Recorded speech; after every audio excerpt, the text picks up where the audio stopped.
Hello, my people. How are you? How are you doing this morning, guys? It's a wonderful morning. It's 3 a.m. It's 3 a.m. And today I want us to have a talk. Before that, guys, welcome to my YouTube channel. My name is Rose A.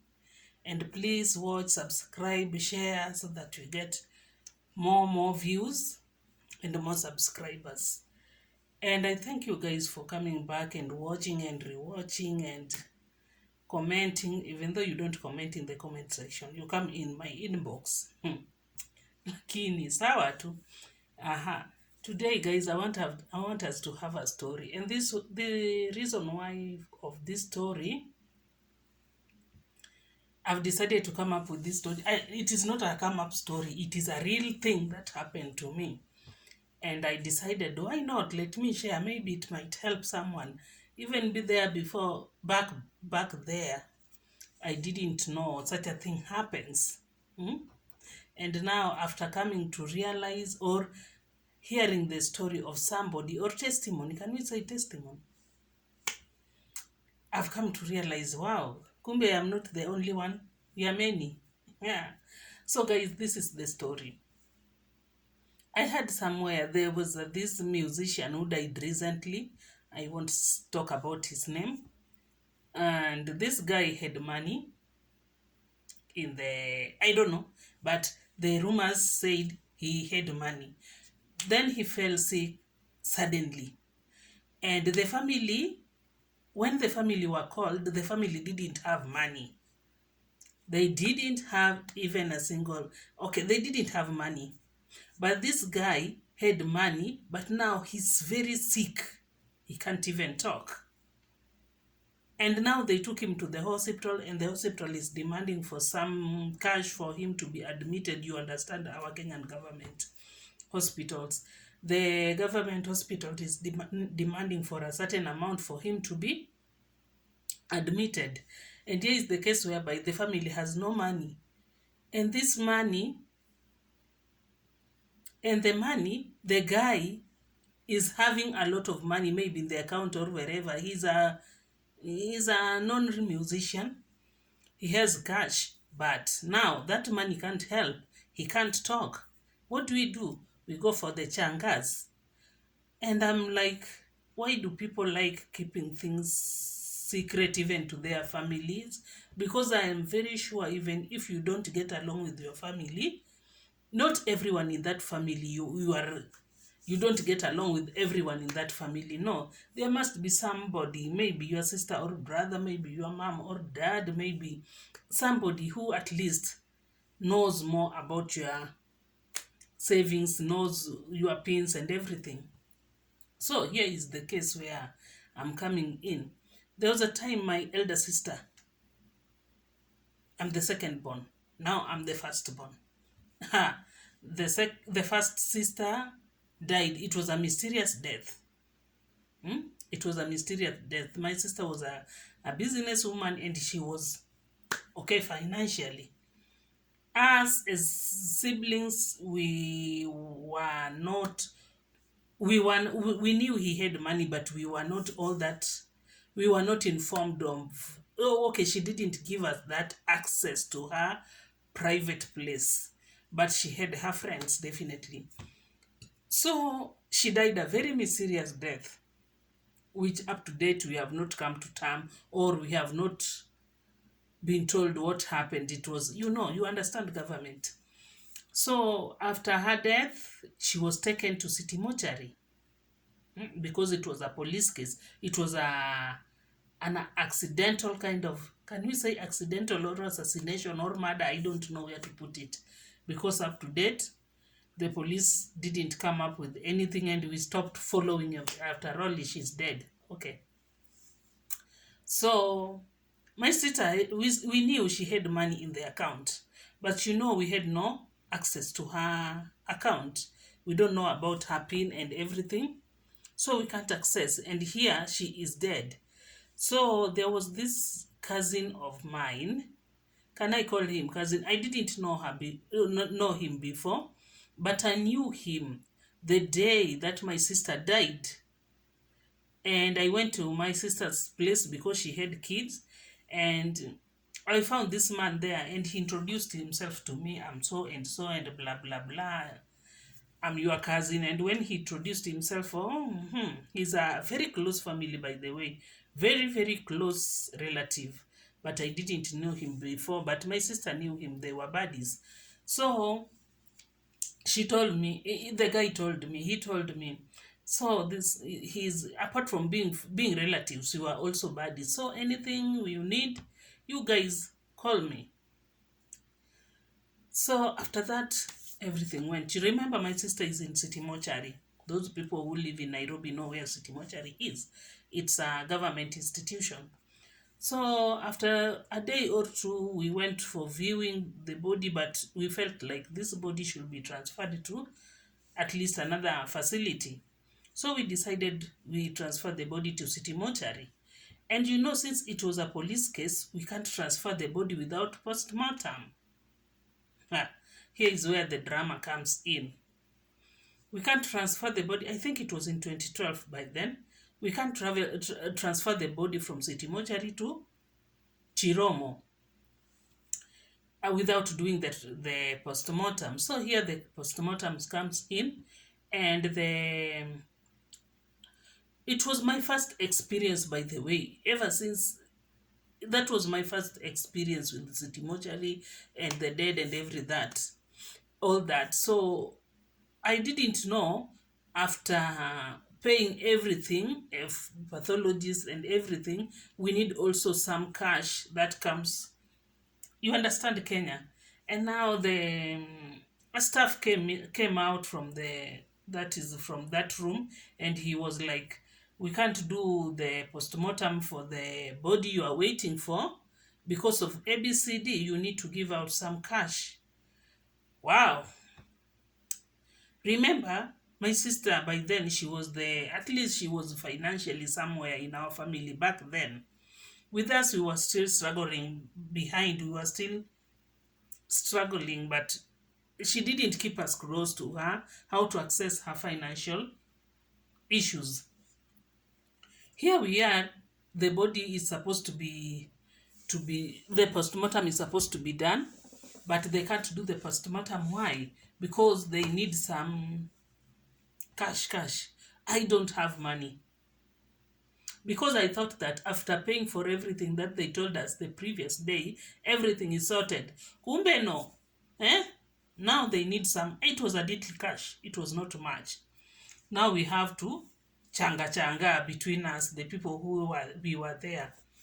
We changa, but there was still some amount, which I think it was roughly 1,000 or 1,500. It was not much that we needed to top up. Now we don't have money. Everyone, by the way, let me tell you, when you are in a problem, or when you are having problem, or when you are having a funeral kind of thing, don't think that everyone who comes there is mourning with you. No, not everyone is mourning with you there. Some are coming to confirm, some are coming to see how you are going to make it. People have their issues why they are there. Not everyone is there for you. Not everyone is there because they are also like what, mourning, like they are also feeling the loss. The loss is only between you and very few people. Not everyone is mourning with you. So here we are, and we need this money. We changa and the balance is 1,500, and this guy is telling us it's almost 3 p.m. If you don't produce that body, remember, this was a police case. It was a police case. So since the death was mysterious, we were depending on the pathologist to tell us what happened. So there was this cousin of mine whom I told you I met in my sister's house. He called me. Even the previous day, even after that, after our meeting, he started calling me. Do you need anything? No. Is there anything you know? Is there a financial? No. So that day he called me. I told him we are here in City Mortuary, and we are supposed to transfer the body to Chiromo, but we don't have enough. These people are demanding for some few coins here and there, but now we have changad, and The balance is 1,500, and unless we give that money out full of it, they can't do the postmortem. Now the pathologist has already come. He has done some few postmortem to other bodies. So my sister's body is still lying there on that table. Guy, Jehovah, days I'll never forget. This cousin called and told me, I'm coming, then city mortuary, wait for me. Give me only 5 minutes. And I was, at last, he's coming, at least he's coming to save the situation. And right to his words, he came immediately with a very nice car, with a very clean car, a very dressed guy with a suit and tie. That, you know, guys, you know, Luo men, you know them, guys. He's that representable kind of a person. And he came out and he was like, how much do you need? And I told him, we have changad, we have contributed here and there, and the balance we are remaining with is 1,500 only. So please do it. And he told me, that's a change, that's nothing. And he removed his wallet. And I was like, wow, at least now everything is being solved. He removed his wallet and he was like, oh, I'm sorry, I don't have money with me. I don't have any money with me. How can, what will we do now, because I don't have money? But why did you come? Imagine I didn't even talk to that guy. Driving all the way from wherever he was because he told me I'm just around. I don't know what he was doing around City Mortuary. Me, I don't know, but he told me I'm just around, I'm coming. Just wait for me, give me only 5 minutes. Right to his words, he came.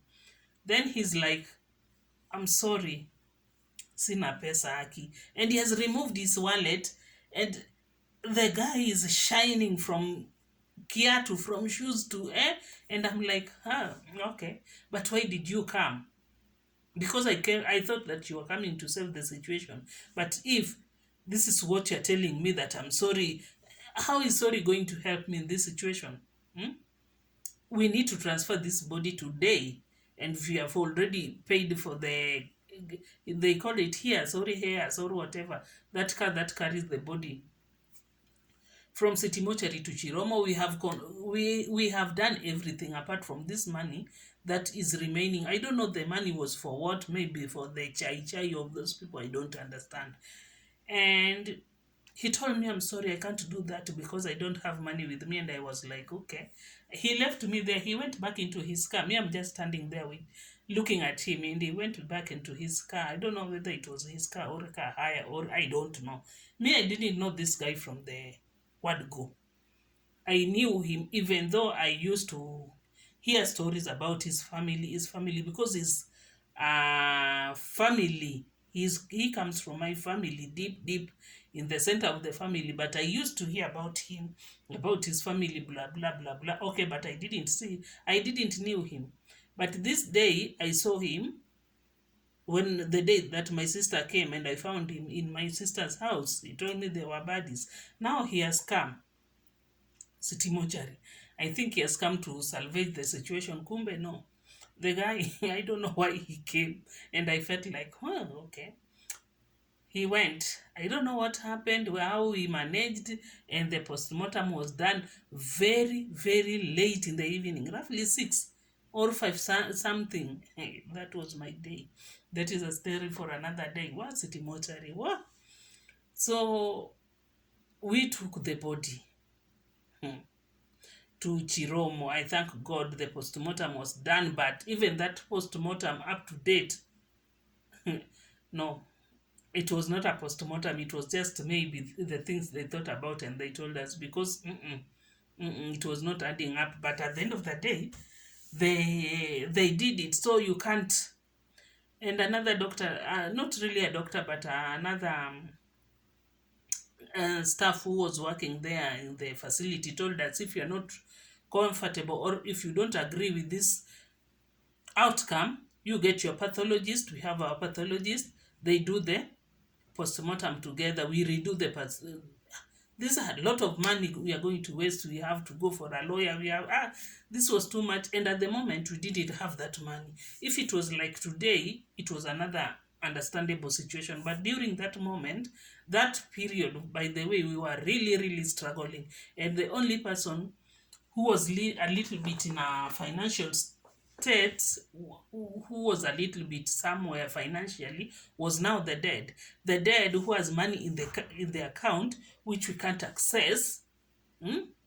The money which we can't access, and for real she had good money, good amount, good number in the account, we can't access it. She is dead. So why are we going, what are we going to do after all? Wacha to transfer body to Chiromo, then we bury and everything. And that is what we did exactly. And up to date, we were left with the questions about that post-mortem thing. At the end of the day, it won't solve anything. We left it all to God. So the moral story of this, the moral lesson of this thing, if you have siblings, at least you're working, you have siblings, you have some money, please let one or your two sisters or brothers or whoever you are getting along with, if not your mom or at least your wife or husband, let them know. And if you have a son or daughter, you have a kid who is of age, at least involve them in this, in your, if you have a shamba here, you have a car there, you have these investments, involve them. At least involve one or two persons. In case of emergency, they can access this thing. Don't keep everything for yourself, because there comes a time it just come abruptly. You know, if you are sick, you can plan, you can write a will, you can say this and this, if this happened, do this. But sometimes it comes abruptly and now you can't talk. Maybe you died abruptly, and this, all this you have worked for just go, just disappears. Or somebody somewhere will access it and misuse it, like the case of my sister. Somebody somewhere will access it and misuse it. So it's better to involve one or two persons who you trust. And until next time, this is your sister Rose. Bye.